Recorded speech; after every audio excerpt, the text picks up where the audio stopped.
ओम शांति। हमारे मीठे प्यारे बाबा का हमारे सिर पर हाथ है। जब हम परम धाम से इस धरती पर आए थे,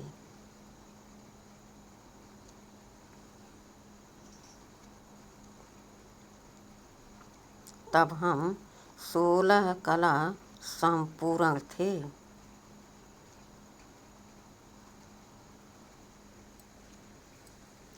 सर्व शक्तियों से, सब गुणों से भरपूर थे।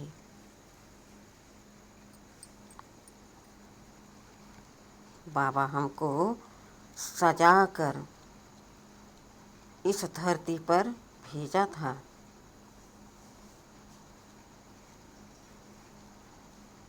हम आत्माएं इतना शोभायमान इस धरती पर थे कि यह धरती अपने आप को धन्य धन्य कहती। यहाँ का नाम क्या था? देवभूमि। देवताएं वास करते थे। जो दूर से खुशबू आती थी, उनके गुणों की, शक्तियों की, मधुरता की, कोई भी उनके सामने आ जाए, नज़रों से निहाल हो जाता, एक टक निहारता रहता।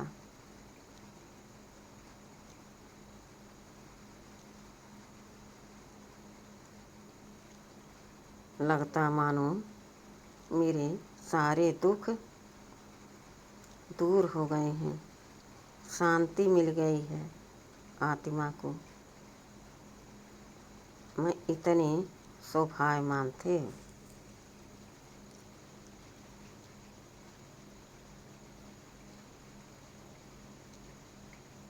लेकिन धीरे धीरे कलाएं कम होती गईं।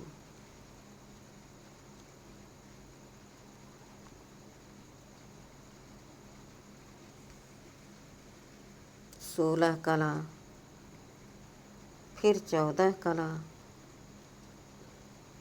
फिर द्वापर में 12 कला। सतयुग बीतते बीतते, त्रेता आते आते हमारी आत्मा पर ऐसी महीन मैल चढ़ने लगी जो हमको पता ही नहीं पड़ता।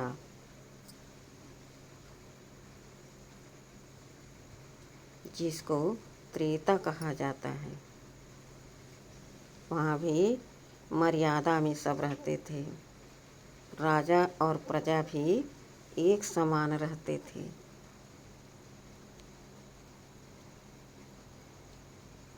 सुख सुविधाएं बहुत होती थी वहाँ।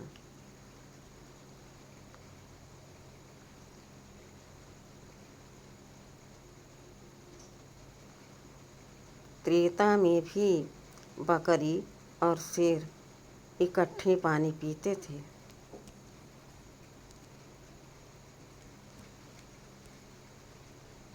द्वापर आया तो फिर 2 कला कम हो गया, तो क्या हो गया? अद्वैत मत, अर्थात 2 मतें हो गईं।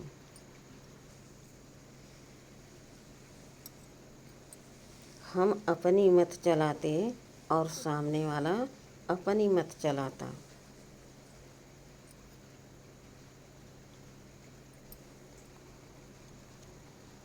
अब यह परखने की शक्ति किसी में नहीं कि आखिर सच क्या है और झूठ क्या है। किसको हम धारण करें, कर्म मिलाएं, और किसको हम किनारे कर दें।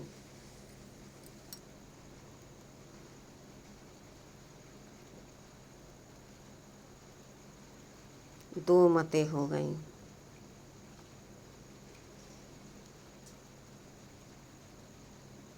धीरे धीरे हम अशांति की ओर बढ़ने लगे। अपने आप को खाली खाली महसूस करने लगे।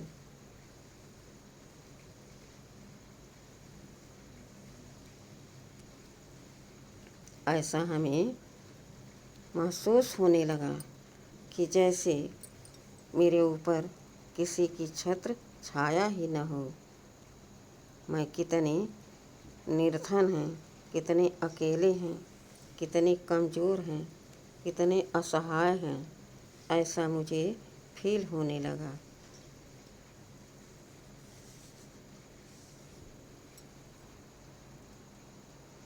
मेरे अंदर डर आने लगा और डर से मैं भयभीत होने लगा।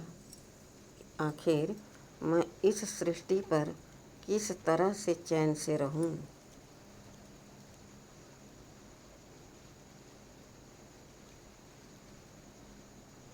पीछे का सुख कुछ याद नहीं था, लेकिन कभी सुख किया था वह संस्कार अंदर बार बार उछाल मारते थे कि मुझे वही सुख चाहिए, यहाँ बहुत दुख है।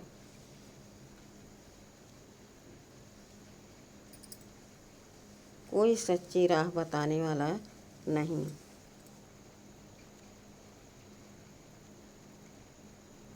द्वापर बीतते बीतते कलयुग आ गया।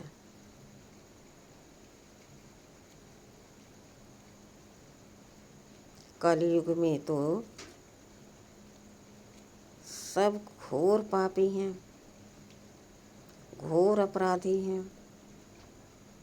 कहो कि कोई पुण्यात्मा है तो यहाँ कोई पुण्यात्मा है ही नहीं। एक भी हो तो दूसरे को भी पुण्यात्मा बनाए।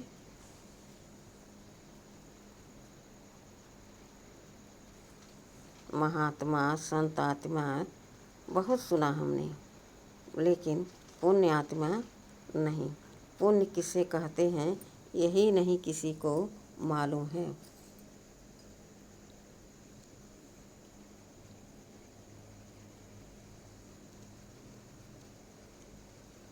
अब हम असहाय हो गए, बिना जाने पहचाने, क्योंकि कभी हमने किसी से वह सुख पाया था तो बार बार अंदर हमको उछाल देता था और मैं विचलित हो जाता था, पुकारने लगता था, निहारने लगता था ऊपर की ओर, कहाँ है भगवान? कब मुझे आकर के इस कलयुगी नरक से छुटकारा दिलाएंगे?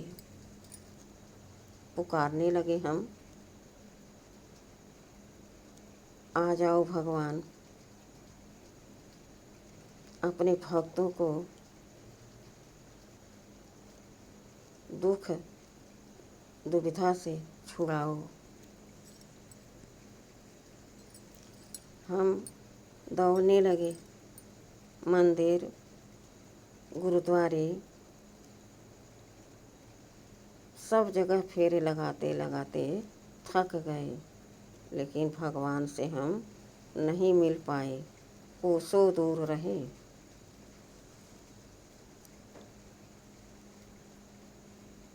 भगवान भी क्या करें?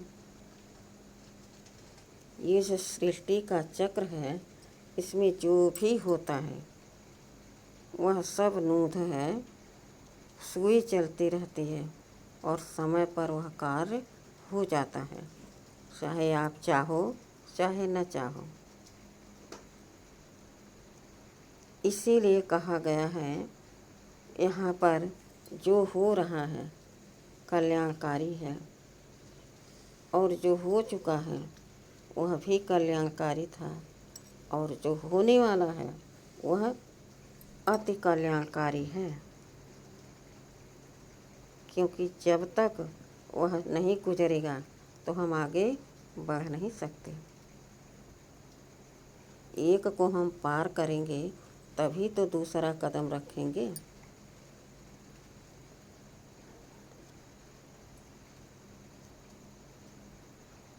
देखते देखते, पुकारते पुकारते वह समय आ जाता जब बाबा आते हैं। आते ही बाबा क्या करते हैं? हमारे सर पर अपना वरदानी हाथ रख देते हैं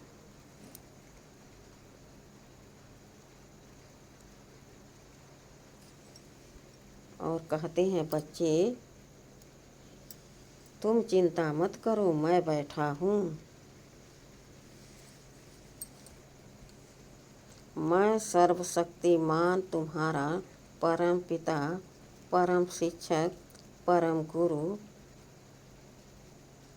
और परम मित्र सर्वशक्तिमान हूँ। तो तुम मेरे प्रिय संतान हो। मैं तुम्हें मास्टर सर्वशक्तिमान अर्थात नॉलेजफुल बनाता हूँ। तुम्हें मैं वरदान देता हूँ कि तुम मास्टर सर्वशक्तिमान हो। इस वरदान को तुम जहाँ पर लगाओगे वहाँ अति उत्तम सुविधा तुम्हें मिलेगा। चाहे तन का हो, चाहे मन का हो, चाहे बाहर का हो, जैसी भी परिस्थिति हो वह स्थिति में बदल जाएगी। हमारी स्वस्थिति बहुत अच्छी हो जाएगी।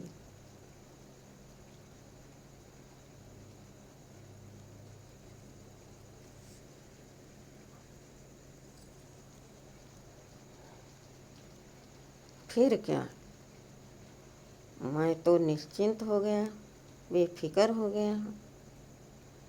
अब मेरा बाबा मेरे पास आ गया, अपना वरदानी हाथ हमारे सिर पर रख दिया, फिर किस बात की चिंता।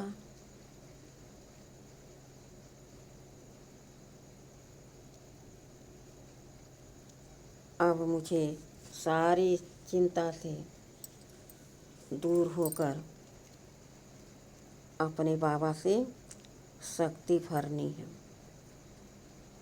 शांति का, सुख का, आनंद का, प्रेम का, सब शक्तियाँ अपने अंदर भरनी है।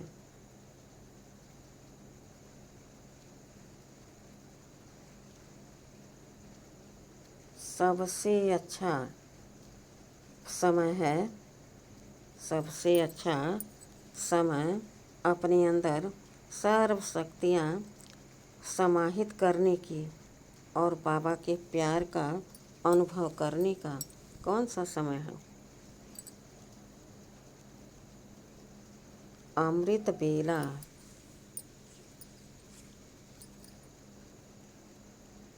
अमृत बेले में सारे सृष्टि के मनुष्य आत्माएं सोए रहते हैं।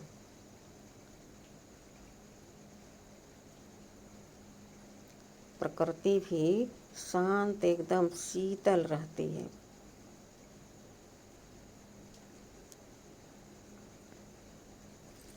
और अमृत बेले में जितने पापी होते, आलसी होते, वह तो और ही सोते हैं।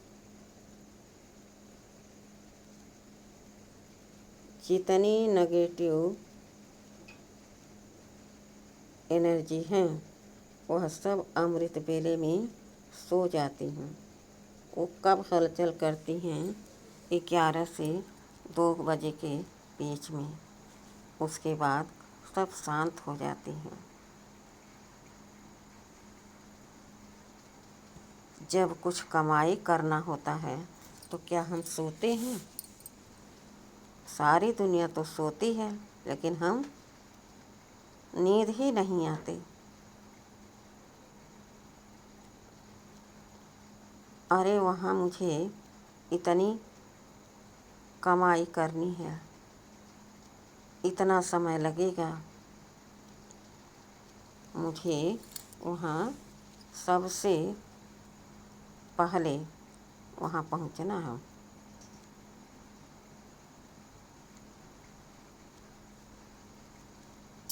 अब ऐसे में हम क्या करें? बाबा ने हमको समझा दिया, लायक बना दिया, समझदार बना दिया।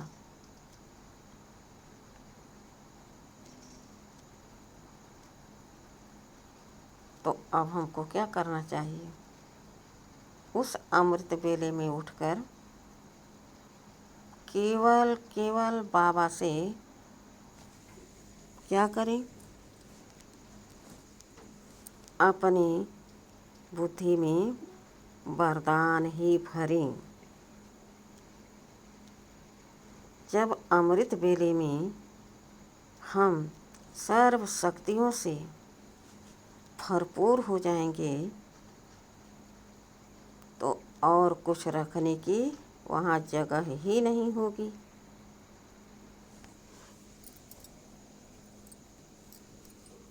अब सोचो, पहले से ही कहीं पर कुछ रखने की जगह खाली नहीं है, एकदम भरा पड़ा है।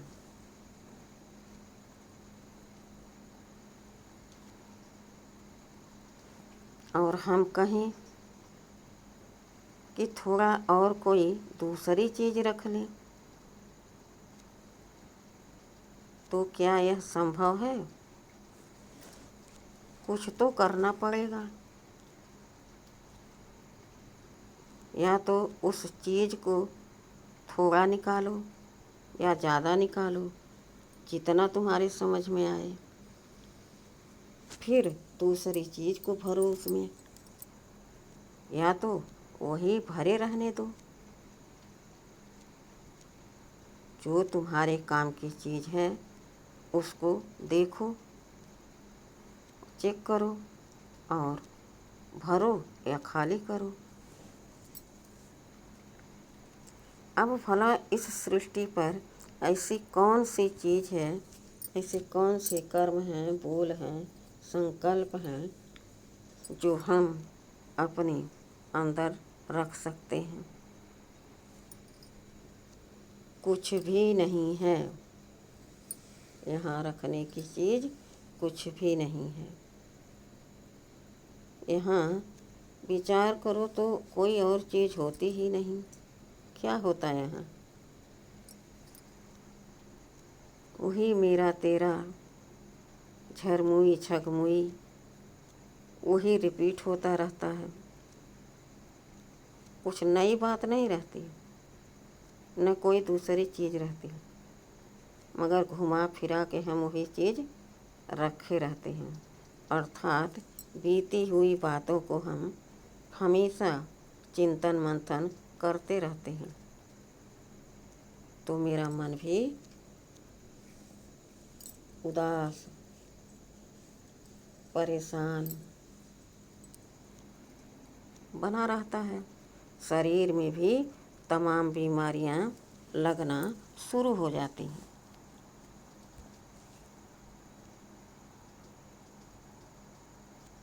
कहते हैं तन बीमार है लेकिन मन तो स्वस्थ है। तो भगवान को याद करो, पड़े पड़े याद करो, लेकिन जब मन ही नहीं स्वस्थ तो तन कैसे स्वस्थ रहेगा? क्योंकि सारे शक्तियाँ तो भ्रिकुटी के बीच सिंहासन पर हम बैठे हैं, वहाँ से प्रवाहित होती हैं। तो पहले मन से होते हुए नीचे गुजरती हैं। विचार करो, मन कैसे शांत रहेगा? इसलिए एक को चुन लो, पूरा जीवन खाली हाथ रहेगा, अंत में कुछ साथ नहीं जाएगा और यहाँ भी परेशानी से हमारा जीवन कटे। ऐसे वस्तु को अपने पास रखने का क्या अर्थ है? कुछ भी नहीं। इसलिए बाबा कह रहे हैं, बच्चे तुम मुझे याद करो।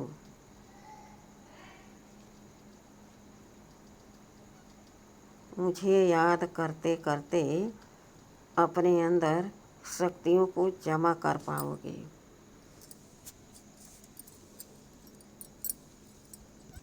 कुछ लोग भरपूर शक्ति भर लेते हैं, लेकिन लाक लगा देते हैं। क्या करते हैं? उसको अंदर छुपा के रख देते हैं।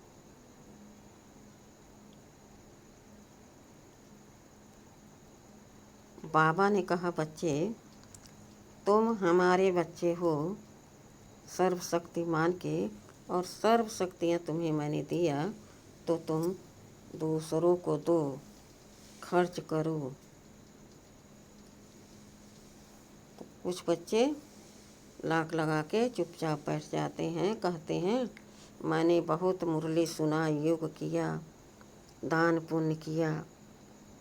क्या करते ही रहें। लेकिन बाबा कहते, जब तक जीना तब तक ज्ञान अमृत पीना है, और एक से प्रीत रखना है। ऐसा नहीं कि रोज मुरली भी सुन लो, योग भी कहो हो गया, और अवगुण को भी अंदर जगह देते रहो। बाबा ने कहा, बच्चे सबसे तो निभाओ, लेकिन मुझे याद करो। अपने मन को, अपनी बुद्धि को मुझ में लगाओ।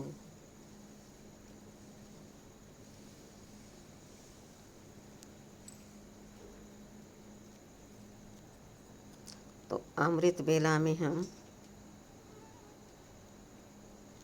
कैसे भरें अपनी झोली, जो कभी खाली न हो। यहाँ मांगना नहीं है ना,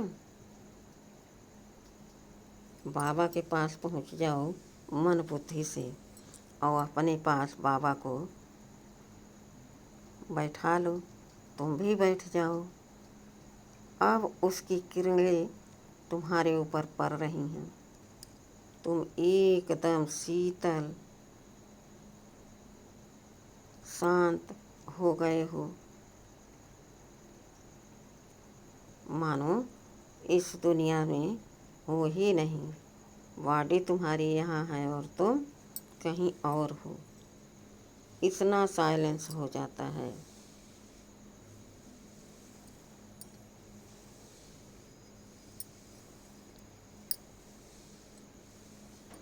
तो अमृत वेले याद करें किस तरह से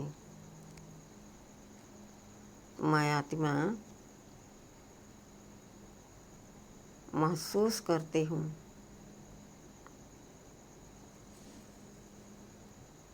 कि सर्व शक्तियों का खजाना लेकर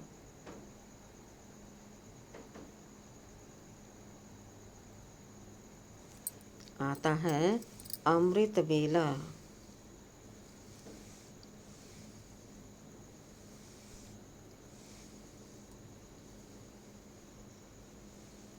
स्वयं सर्वशक्तिमान परम पिता परमात्मा शिव बाबा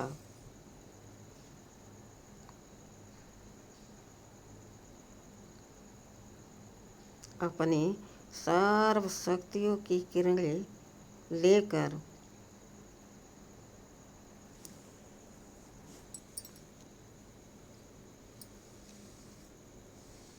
मेरे मन के द्वार को खटखटाते हैं।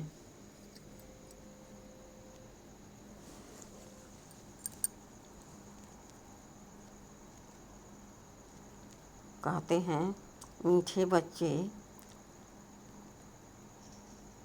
उठो, जागो।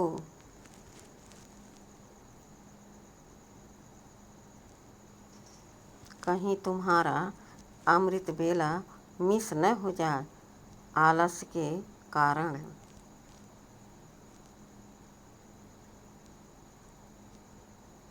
नींद को त्यागो।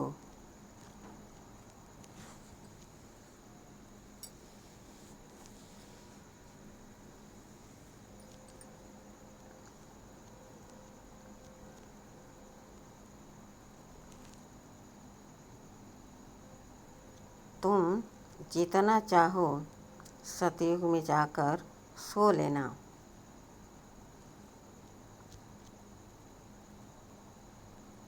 अभी तुम केवल केवल केवल पुरुषार्थ करो।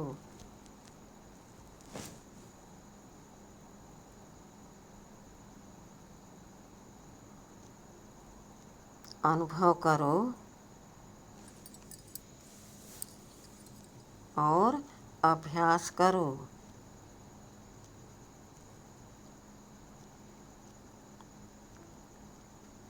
कि मैं आत्मा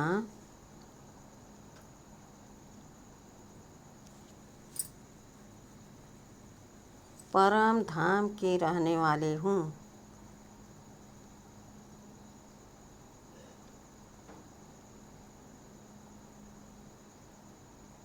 इस तन में अवतरित हुए हूँ।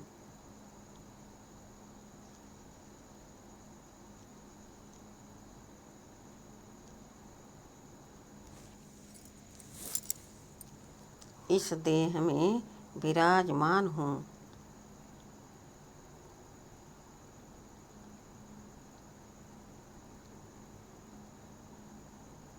और मैं आत्मा भ्रिकुटी के बीच सिंहासन पर अपने आसन पर विराजमान हूँ।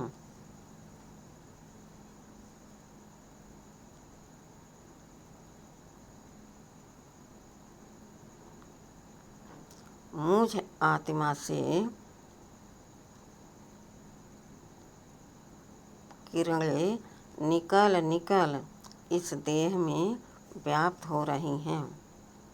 नीचे की ओर पैरों तक जा रही हैं।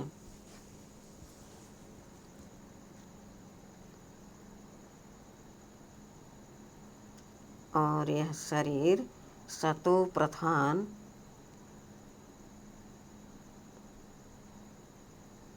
शक्तिशाली बनती जा रही है।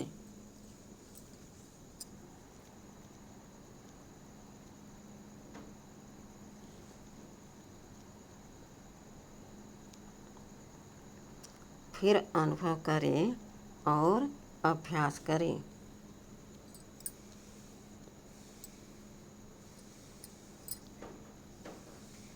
कि मैं आत्मा अपने परम पिता परमात्मा की प्रिय संतान महसूस कर रही हूँ।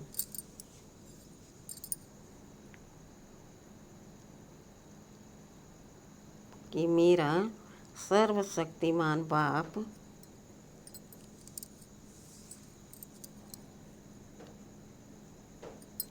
परम पिता परमात्मा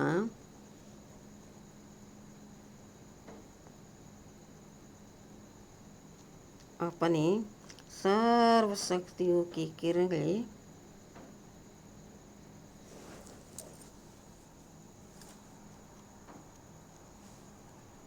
फैला रहे हैं, बरसा रहे हैं। नीचे की ओर झर झर करके पड़ रही है।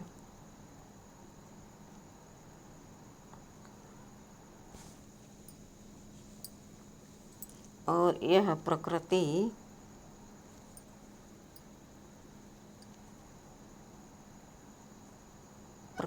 का वायुमंडल वाइब्रेशन सतो प्रधान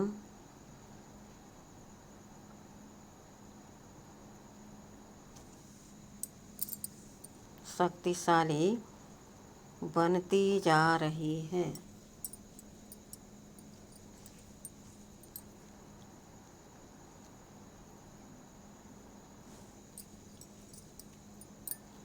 फिर अनुभव करें और अभ्यास करें।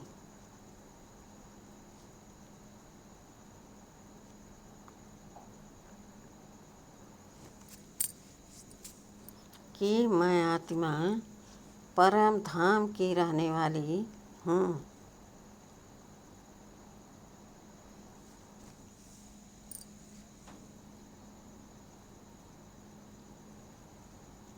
इस तन में अवतरित हो रही हूँ।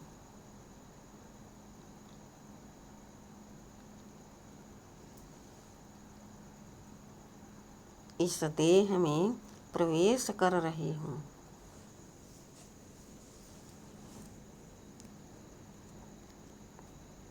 मैं आत्मा चमकती ज्योति भ्रुकुटी के बीच सिंहासन पर विराजमान हूँ।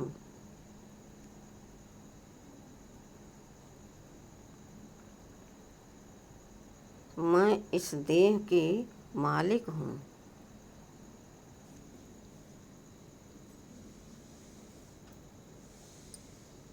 मुझ आत्मा से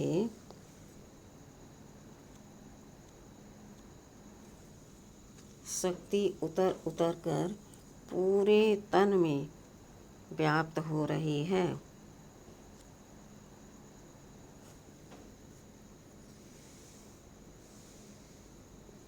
और ये शरीर सतो प्रधान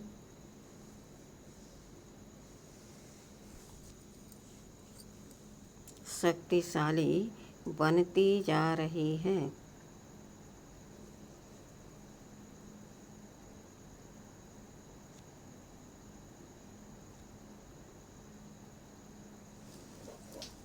फिर अनुभव करें और अभ्यास करें।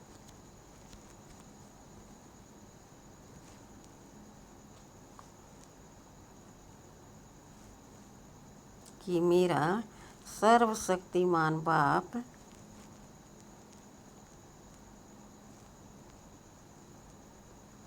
परम पिता परमात्मा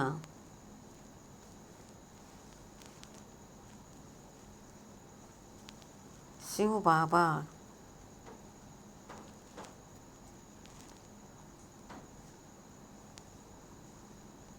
अपनी सर्व शक्तियों की किरणें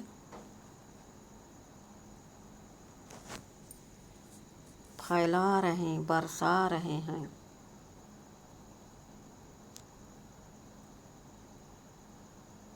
और यह प्रकृति का पांचों तत्व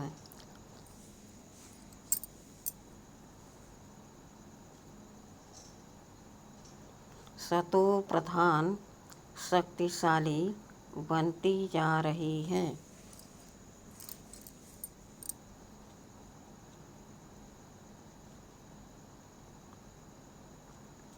इस तरह अमृत बेले में भरपूर खजाना अपने अंदर समाहित कर ली।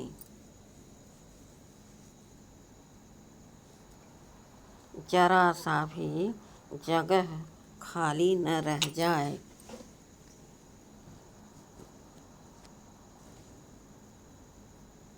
कि दूसरा कोई वस्तु हमें रखना पड़े।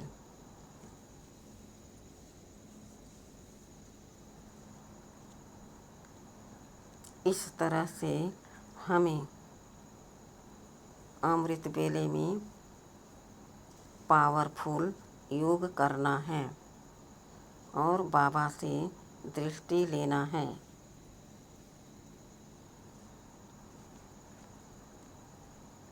कहते हैं जब एक बार भोजन कस के कर लो तो पूरे दिन कुछ भी न खाओ तो चल जाता है।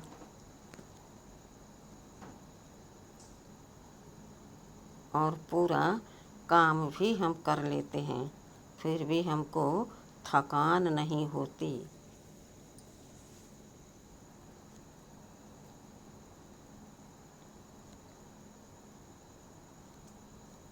इसी तरह से जब हम अमृत वेले में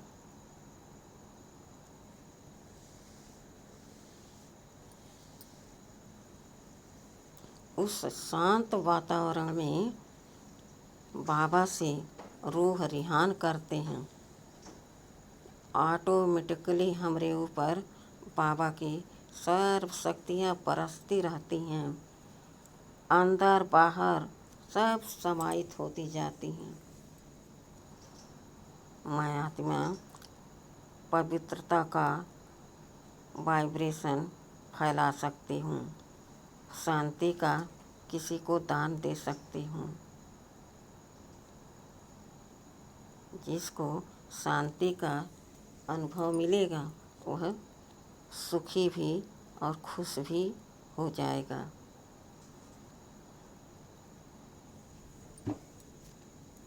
फिर उसका मन आनंद मगन हो जाएगा।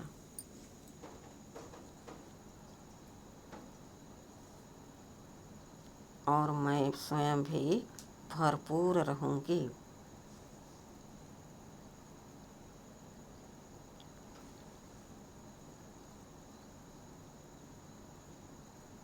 अगर राजा बनना है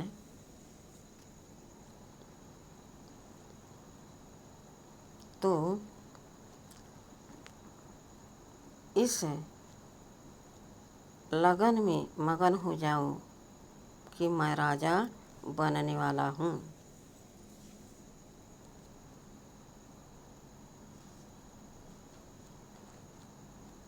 यह कौन सी पढ़ाई है? देव पद प्राप्त करने वाली, महारानी महाराजा बनने का यह पढ़ाई है।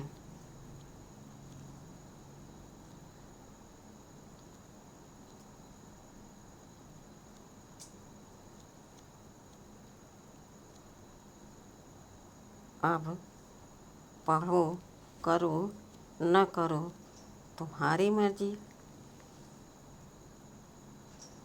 जिन सोया तिन खोया, जागे हुए तो वो होते हैं जो ज्ञान को धारण करते हैं, अच्छी रीति चिंतन करते हैं, मंथन करते हैं और दूसरों को भी समझाते हैं।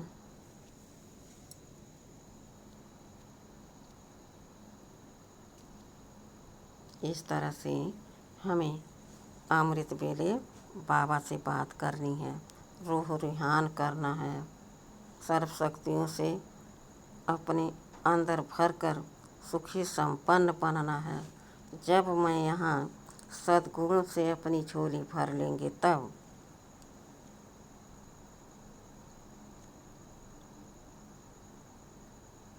मैं आत्मा फरिश्ता बन जाऊंगी। जब मैं कर्मातीत को पाऊंगी समझो मैं फरिश्ता बन ही गई। मेरे पैर इन पृथ्वी पर नहीं रहते।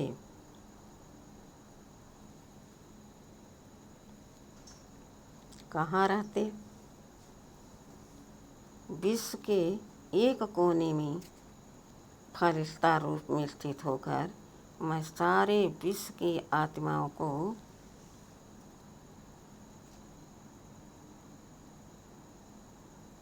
अपनी शुभ भावना शुभ कामना का सकाश देती हूँ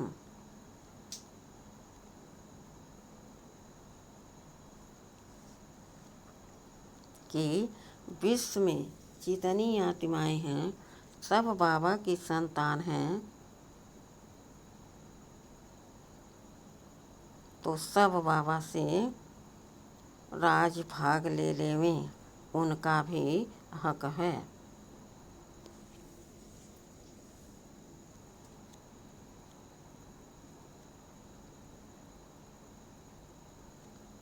इस तरह से हमें पूरे विश्व को यह संदेश देना है। मनसा सेवा इसे कहते हैं। मन से हम कहाँ न कहाँ पहुँच जाएंगे। तन से हम कुछ ही दूर जाएंगे, लेकिन मन से बहुत दूर तक चले जाएंगे। कितनी सेवा हो जाएगी हमारे द्वारा। इसीलिए बाबा कहते बच्चे मन को बिजी रखो, मन को मेरे में लगाओ।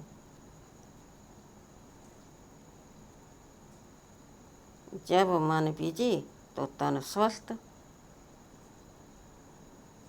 लेकिन रावण की तरफ न मत कर लेना अपनी,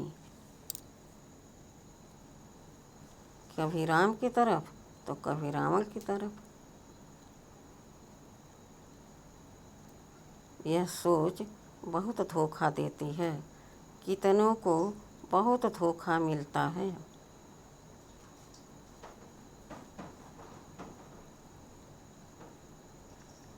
ज्ञान सुनते सुनते, होशियार होते होते मूझ पड़ते हैं। कहते हैं कब तक यह ज्ञान सुनते रहेंगे हम।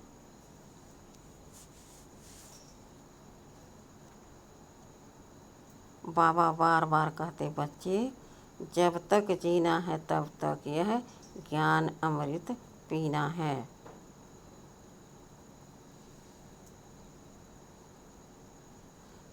बाबा बार बार समझाते बच्चे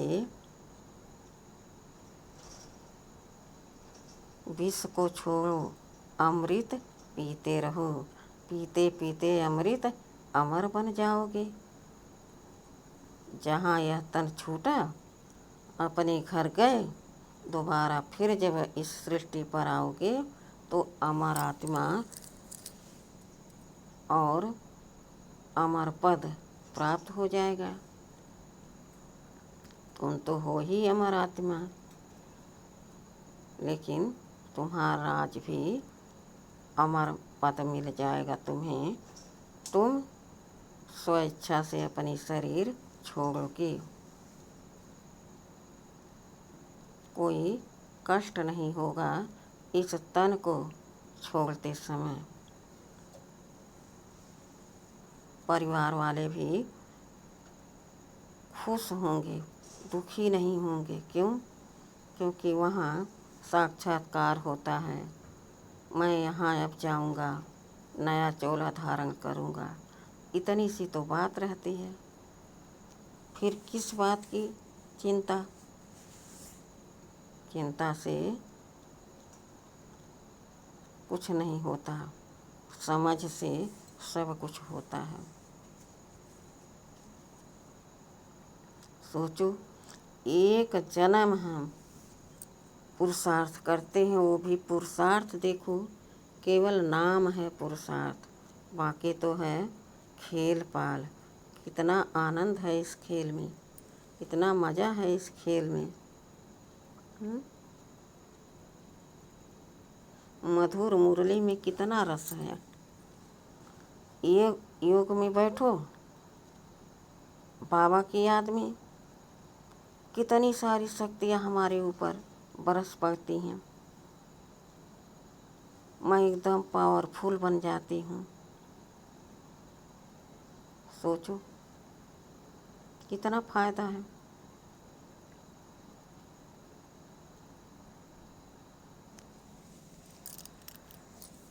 इसलिए हमको हर समय बाबा की याद में रहना चाहिए। यह प्रैक्टिस बन जाए, आदत बन जाए। अगर घड़ी घड़ी भूलते हो तो समझो तुम्हारी अवस्था अच्छी नहीं है। तुम ऊंच पद पा नहीं सकते हो।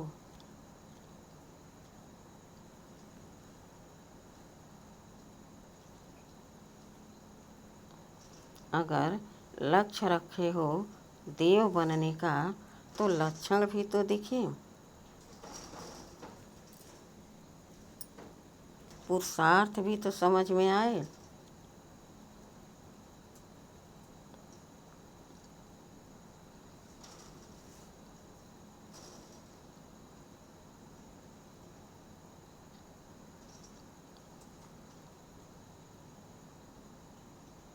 इस तरह से बाबा को याद करना चाहिए।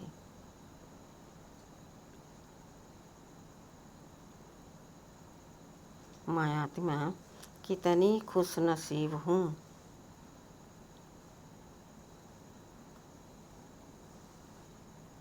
कोटों में कोई, उस कोई में भी कोई, मैं नंबरवार हूँ।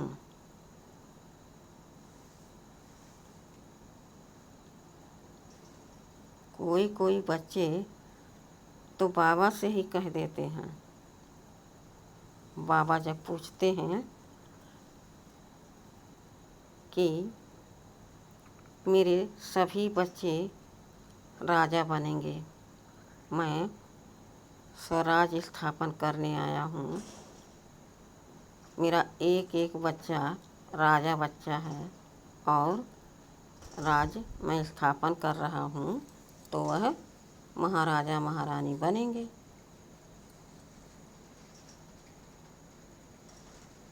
तो बच्चे बाबा से भी कह देते, क्या कह देते?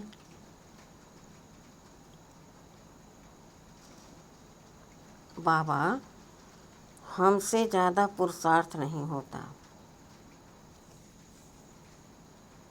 तो हमको सेकंड नंबर में देवता बना दो, नारायण का पद दे दो हमें। बाबा कहते, बच्चे पेपर तो पास करना पड़ेगा,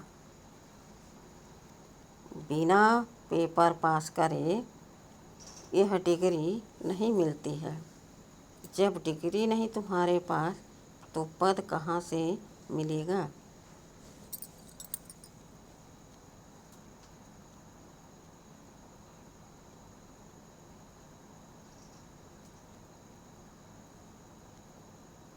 बाबा कहते, बच्चे देखो समय बहुत थोड़ा है,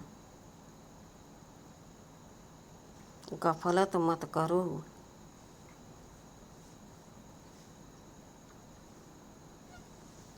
एक बार समय निकल जाएगा, फिर लौट कर नहीं आएगा।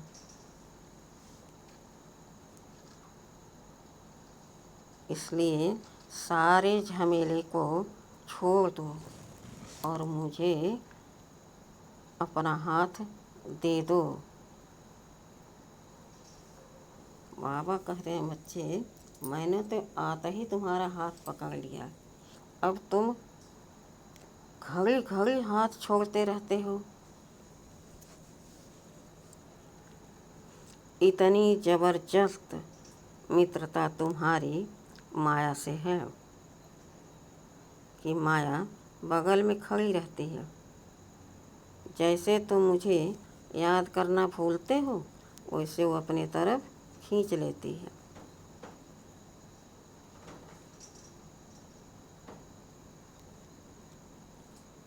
बाबा कहते, माया भी मेरी बेटी है, उसको छूट है।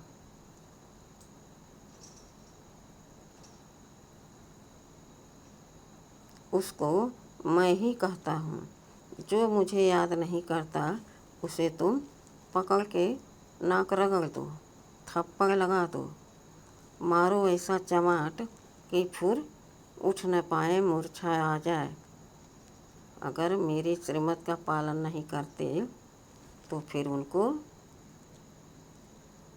एकदम रसातल में भेज दो। माया वही करती है।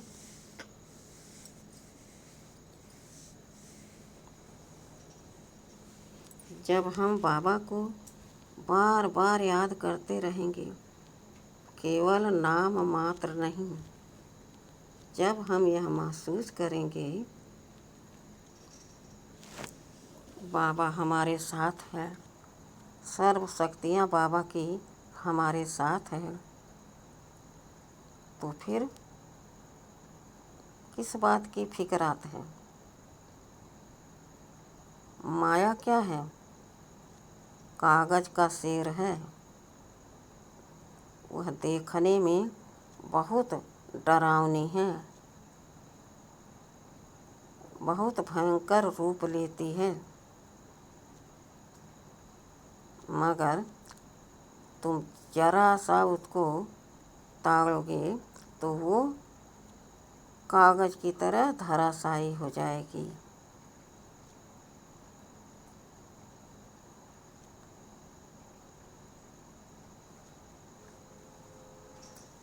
उसमें कोई ताकत नहीं है। और तुम हो सर्वशक्तिमान की संतान।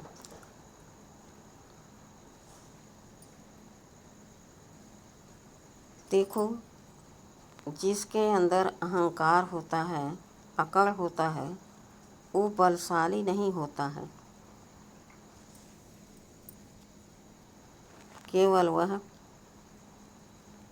अपना विचार खराब करके, जीवन बर्बाद करके दूसरों को डराता है, क्योंकि खुद वो तो किसी काम का नहीं है। न कोई अच्छा काम करता और न आराम से करके खाता। हमेशा दूसरों के पीछे पड़ा रहता, दूसरों को देखता, खुद को नहीं देखता। क्या उसका जीवन है? कोई जीवन है जो भगवान को न जाने, भगवान को न माने, तो सुख शांति कहाँ से पाएगा?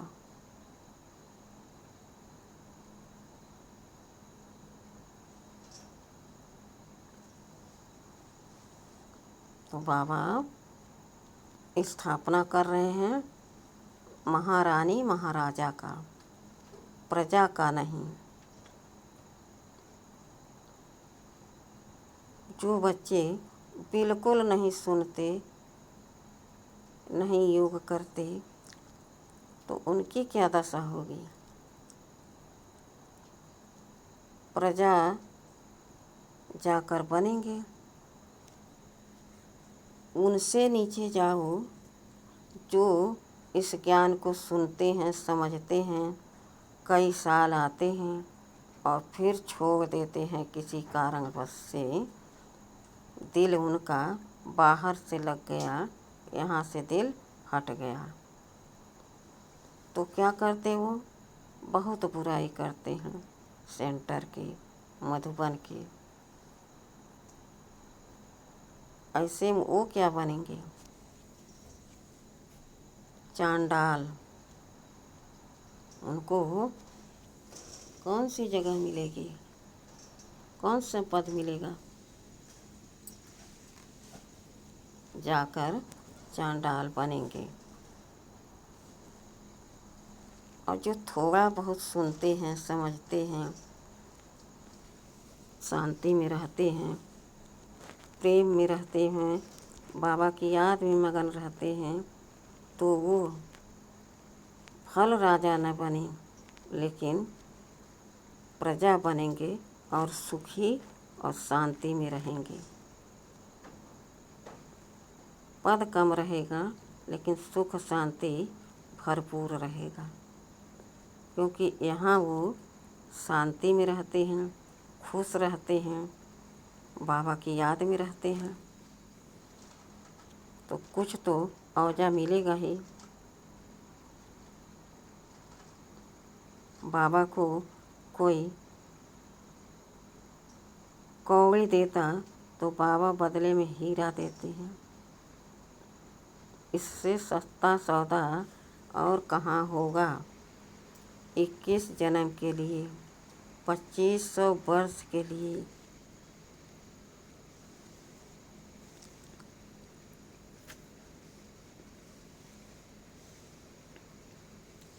ऐसी कमाई, ऐसी पढ़ाई कहीं देखा? वह पढ़ाई पढ़ते पढ़ते अगर ये शरीर छूट गया तो सारी पढ़ाई बेकार। फिर अगले सिरे से जहाँ जाओ वहाँ से पढ़ाई शुरू करो। लेकिन यहाँ 21 जन्म के लिए केवल एक जन्म पढ़ना पड़ता है। फिर भी लोग गफलत में रहते हैं। पढ़ाई से ऊब जाते हैं, फिर छोड़ देते हैं। बुलाने से समझाने से भी वह नहीं सुधरते, नहीं बदलते। फिर बाबा क्या करें?